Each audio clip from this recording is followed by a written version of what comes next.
Non-differentiability is when a derivative does not exist.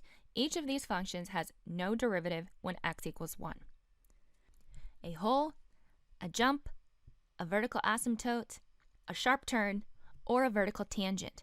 These 5 characteristics destroy differentiability. Note that if a function is not continuous, it is also not differentiable. These last 2 graphs are continuous but have points of non-differentiability. If a function is differentiable, it is guaranteed to be continuous.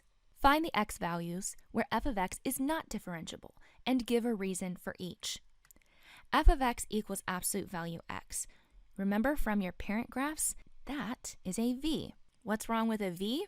Well, it is continuous for all x's, but it's not differentiable at that sharp turn. That sharp turn happens to be the vertex, and when you're looking at absolute value x, the vertex is just at 0, 0. X equals 0 is not differentiable on absolute value x because there's a sharp turn. This piecewise function. To the left of 0 and including 0, we have a parabola. To the right of 0, we have a line with a slope of 1. That right there is giving me a sharp turn at x equals 0. If you wanted to evaluate this algebraically, you would take the derivative of the piecewise function, which means deriving each separate piece.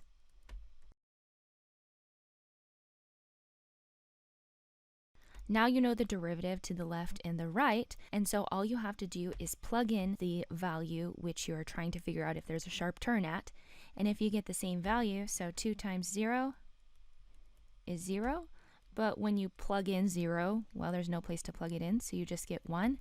These do not have the same slopes at x equals 0, meaning there's going to be a sharp turn. To the left of 0, we have x squared.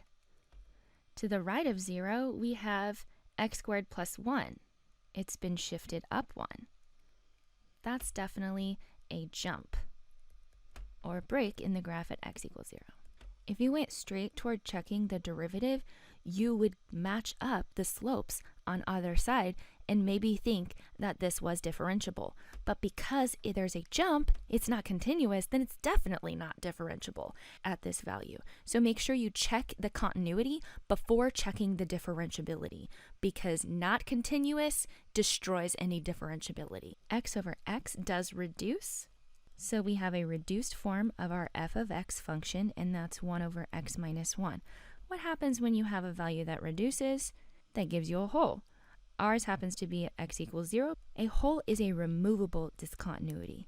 Notice that a jump always has a hole, otherwise it wouldn't be a function, but this is not called a hole because there's literally a jump, a break in the graph.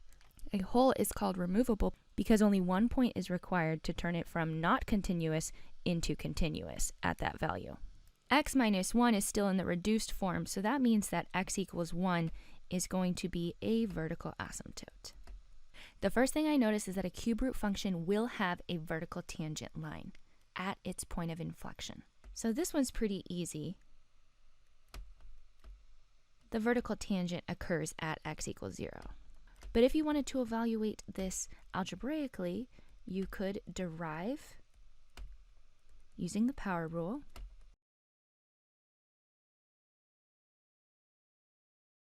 Now you can see if you plugged in x equals 0, this denominator would equal 0, this value would be undefined, and therefore the derivative is undefined and does not exist at x equals 0. Another way to describe slope is to call it the rate of change.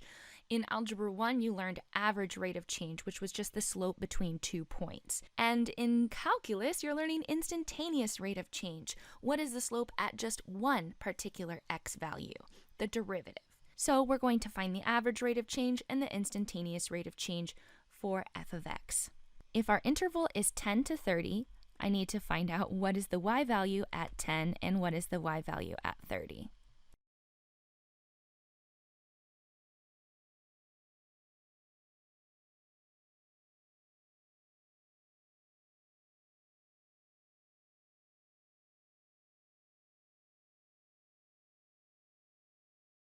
My average rate of change is y2 minus y1.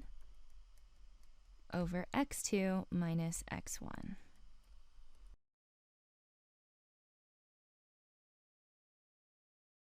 Our average rate of change is 1,302. For the instantaneous rate of change, we're going to evaluate the derivative at this x value. So if f of x is equal to x cubed plus 2x, the derivative using the power rule is 3x squared plus 2. Plug in 10.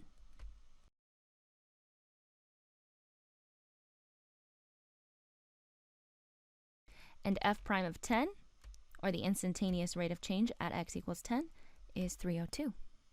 Another theorem in calculus is the mean value theorem. And for AP, remember, you have to establish the conditions in order to use this theorem if you're working with this theorem on a free response question. What are those conditions? F must be continuous on the closed interval. This is the exact same condition as intermediate value theorem, but now mean value theorem has one more additional condition. It also has to be differentiable on the open interval a to b.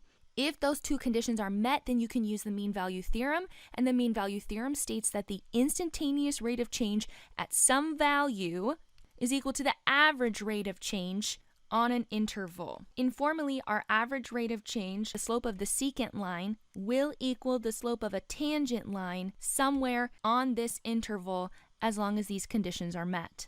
We're going to find all c which satisfy the mean value theorem on the interval 3 to 6.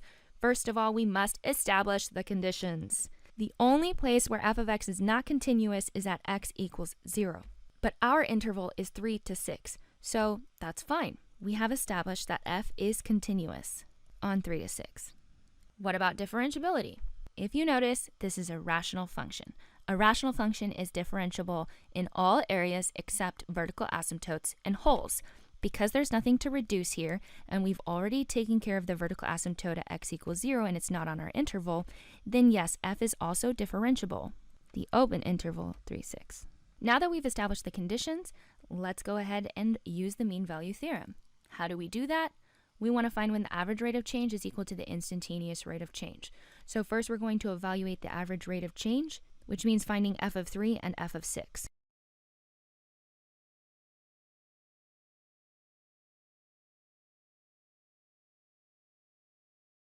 y2 minus y1 over x2 minus x1. So my average rate of change is 1/3. That means that somewhere the derivative is equal to 1/3. Now I'm going to derive.